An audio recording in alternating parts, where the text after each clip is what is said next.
Les États-Unis, bel et bien déterminés à acquérir le Groenland. Dans un communiqué, la porte-parole de la Maison-Blanche a confirmé les intentions de Donald Trump.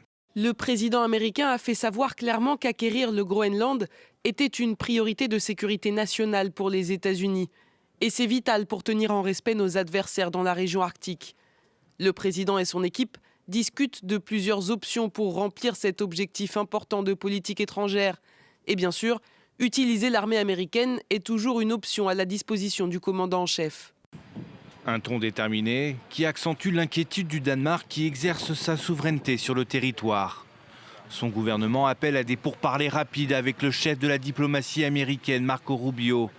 Les alliés européens, dont la France et l'Allemagne, lui ont apporté leur soutien dans une déclaration commune.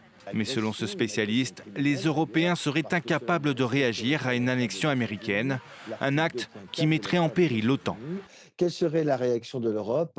Et ce serait malheureusement une réaction de protestation formelle, solennelle, mais qui ne pourrait pas aller plus loin. Imaginez-vous un seul instant un État européen, d'autres membres de l'OTAN, rentrer en guerre contre un autre membre de l'OTAN, d'autant qu'il s'agirait des États-Unis. Non, malheureusement, il n'y aurait rien à faire.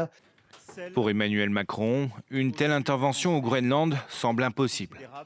Il n'y a pas pour moi de scénario où les États-Unis d'Amérique seraient mis dans une situation de violer la souveraineté danoise. Cela n'existe pas. Le Groenland est un territoire qui est sous souveraineté danoise, ça restera, et je sais que les Américains continueront d'avancer avec nous pour la paix et la sécurité en Europe.